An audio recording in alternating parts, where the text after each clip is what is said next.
Evangelio según San Lucas.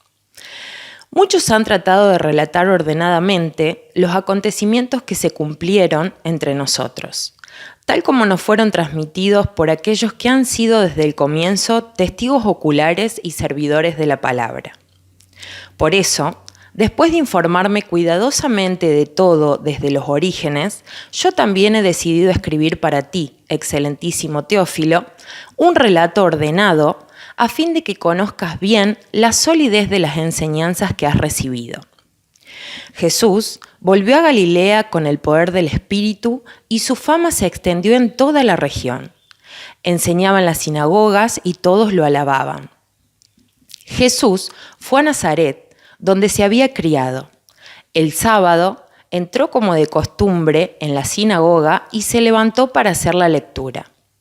Le presentaron el libro del profeta Isaías y abriéndolo, encontró el pasaje donde estaba escrito: El Espíritu del Señor está sobre mí, porque me ha consagrado por la unción.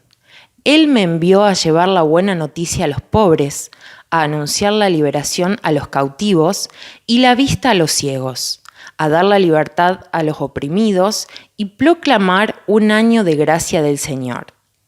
Jesús cerró el libro, lo devolvió al ayudante y se sentó. Todos en la sinagoga tenían los ojos fijos en él. Entonces comenzó a decirles: Hoy se ha cumplido este pasaje de la Escritura que acaban de oír. Hola amigos y amigas. Cuando uno aprende a tocar un instrumento, inicialmente hay un momento de fatiga, porque uno tiene que familiarizarse con el instrumento, ablandarse las manos, por ejemplo, si uno toca la guitarra, ablandarse las manos. Hay un momento de fatiga, pero luego hay un momento en el cual, cuando uno aprende a tocar el instrumento, entonces empieza a disfrutar de ese instrumento. Esto sucede con la Escritura, con la Biblia pasa lo mismo. Hay momentos en el cual uno tiene que abordar la Sagrada Escritura, incluso con algunos elementos que nos ofrece la ciencia, y hasta parece un tanto frío, un tanto duro. Sin embargo, luego uno comienza a disfrutar de esa palabra de vida para nuestro corazón. Podríamos partir de una pregunta: ¿por qué se escriben los evangelios? Los evangelios se escriben, diríamos, por dos razones, fundamentalmente.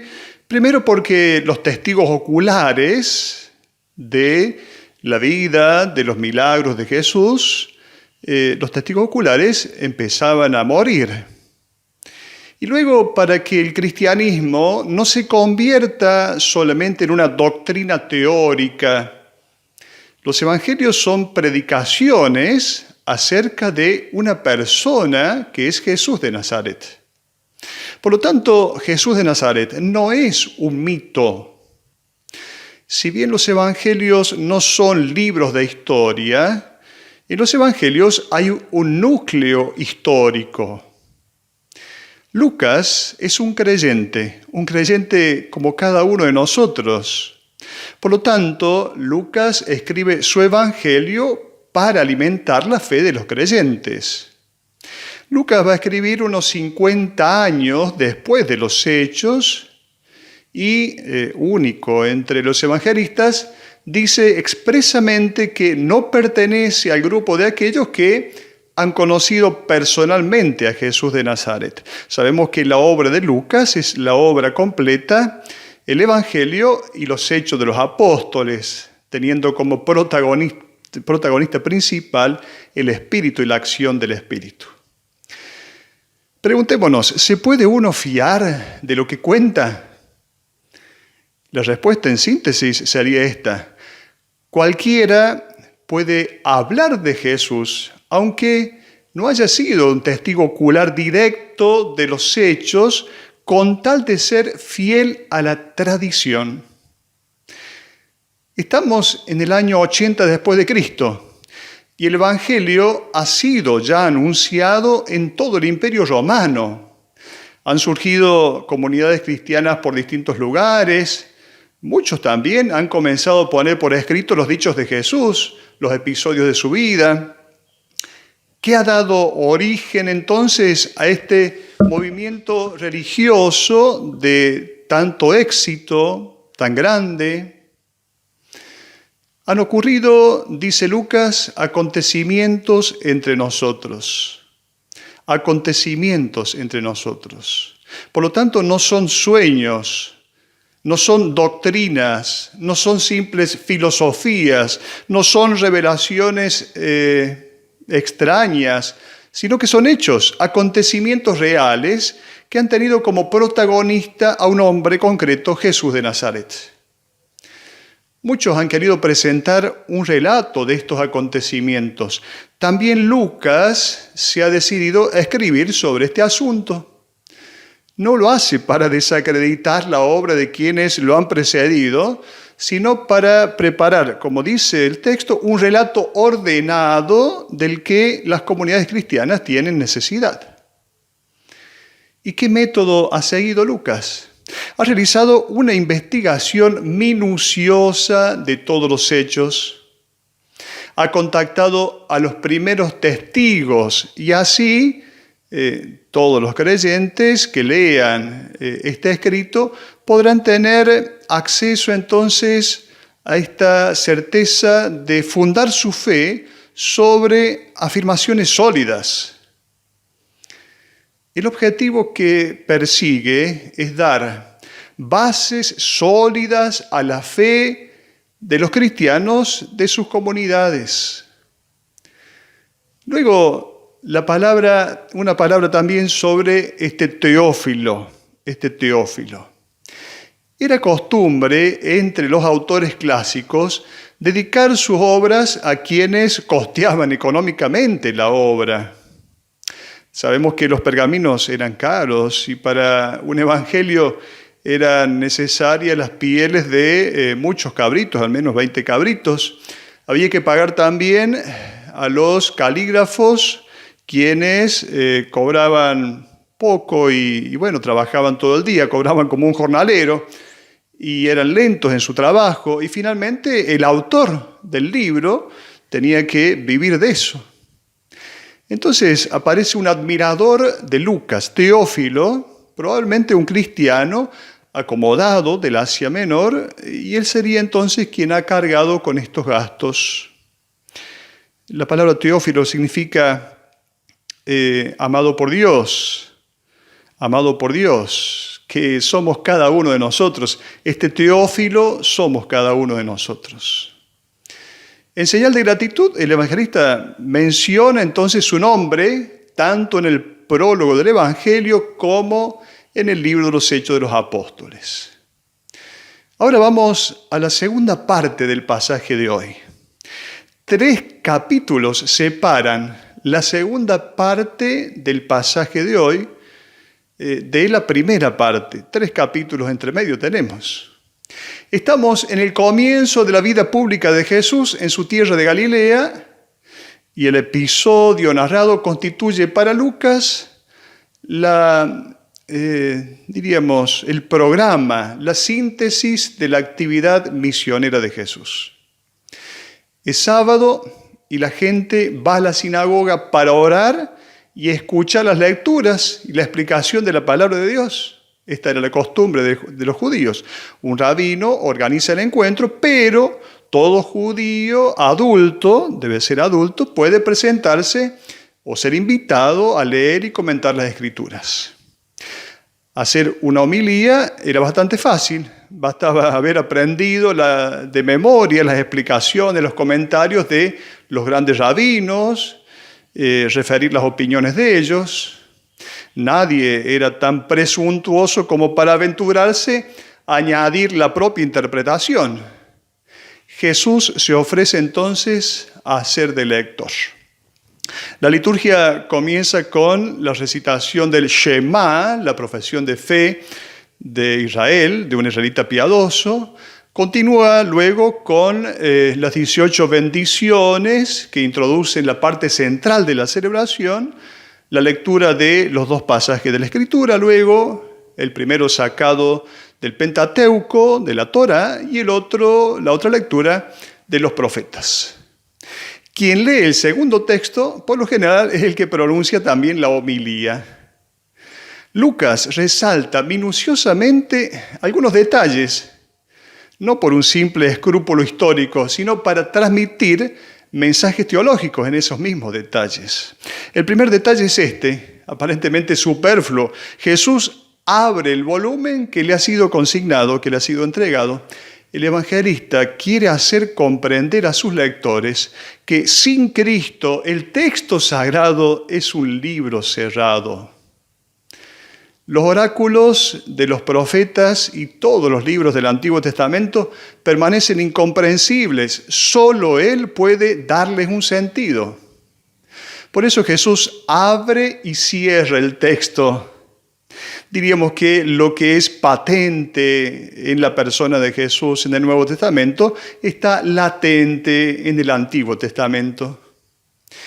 Hecha la lectura, Jesús enrolla el volumen, lo entrega al sirviente y se sienta. Los ojos de todos están fijos en él. Los rabinos explicaban la palabra de Dios estando sentados. Si se subraya que Jesús asume esta posición, es para decir que él también se ha convertido en el maestro. Es una invitación a fijar nuestros ojos en él y no en ningún otro. Los libros sagrados del Antiguo Testamento tienen el objetivo de conducir a Él. Y realizada esta finalidad, pueden ser enrollados, pueden ser cerrados. Luego entonces vamos al discurso programático de Jesús de Nazaret, del profeta Isaías, del capítulo 61. Si nosotros buscamos en la Biblia, capítulo 61, versículos 1 y 2 del profeta Isaías, ahí vamos a encontrar de alguna manera la inspiración de este discurso programático de Jesús, donde se presenta la misión de Jesús. ¿De quién está hablando Isaías? El profeta se refiere a un personaje que alrededor del año 400 a.C., fue enviado por Dios, ¿para qué? Para consolar a los israelitas que habían regresado del exilio de Babilonia. Vivían en una situación dramática. Los ricos explotaban a los pobres, los ricos no pagaban a sus trabajadores, los fuertes dominaban a los débiles. Esta era la situación dramática.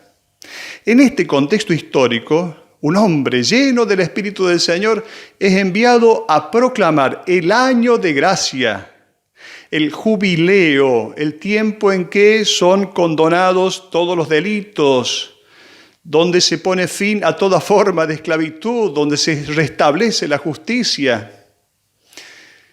Y Jesús no va a comentar el texto del profeta, sino que proclama su realización. Por eso va a decir hoy. Hoy comienza el año de gracia, es decir, esta fiesta sin fin para todos, porque a todos, en nombre de Dios, se les anuncia la salvación de modo gratuito e incondicional. ¿Qué es esto del año de gracia, el jubileo, el tiempo de la gratuidad? ¿Qué es esto? Era el año que culminaba un ciclo de 7 periodos de 7 años. Es decir, el jubileo era el año 50 y era un año sabático. Entonces, 7 por 7, 49 años. Y el año siguiente, el 50, sería el año del jubileo. La palabra hebrea que se traduce como jubileo es yovel, que significa el cuerno de carnero. Y se refiere al toque del cuerno de carnero durante ese año 50. ¿Para qué? Para proclamar la libertad en toda la tierra. El jubileo era entonces una muestra de la sabiduría de Dios, porque impediría entonces que la nación cayera en una división de clases sociales y económicas, los muy ricos, los muy pobres. Luego viene a llevar la buena noticia a los pobres. ¿Quiénes son los pobres? Son los que no tienen nada. Tampoco tienen méritos para presentarse ante Dios. Por lo tanto, la riqueza del pobre es el amor incondicional de Dios. Este Dios que ama sin condiciones como una rosa que da perfume, pase quien pase a su lado, la rosa emana, de la rosa sale el perfume, exhala este perfume gratuitamente. Luego viene a anunciar la libertad a los prisioneros. ¿Quiénes son estos prisioneros? Literalmente, las prisiones son aquellas cosas que nos impiden movernos con soltura. Por lo tanto, aquí vale la pregunta, ¿de qué me libera Jesús? En primer lugar, Jesús me libera del rostro de un Dios justiciero. Luego también Jesús nos libera de nuestras pasiones descontroladas, desordenadas. Nos libera de las modas, nos libera de la permanente búsqueda de comodidad, nos libera del odio, del rencor, nos libera también de nuestros recuerdos negativos. Y luego concede la vista a los ciegos. La ceguera significa no distinguir, andar confundidos, no saber diferenciar entre lo esencial y lo circunstancial. Él devuelve la vista a los ciegos. Y finalmente da la libertad a los oprimidos. Podríamos aquí referirnos al capítulo 58 del profeta Isaías, donde en el capítulo 58, versículos 6 y 7, se habla de esto, de la libertad a los oprimidos, dejar en libertad a los oprimidos. Hay muchas opresiones que vivimos, pero por ejemplo, deberemos pensar que positivamente la educación es redención, educar es redimir. ¿Cuántos en la iglesia, cuánto el Espíritu ha suscitado en la iglesia hombres y mujeres dedicados a la educación? Porque educar es redimir. A veces pareciera que la educación actual en nuestro país nivela, pero lamentablemente para abajo. Este programa de acción de Jesús puede ser también nuestro plan de acción como discípulos suyos. No es un privilegio exclusivo de Jesús. También nosotros estamos habitados por el mismo Espíritu de Jesús y con Él y como Él somos instrumentos de liberación. Hasta la próxima.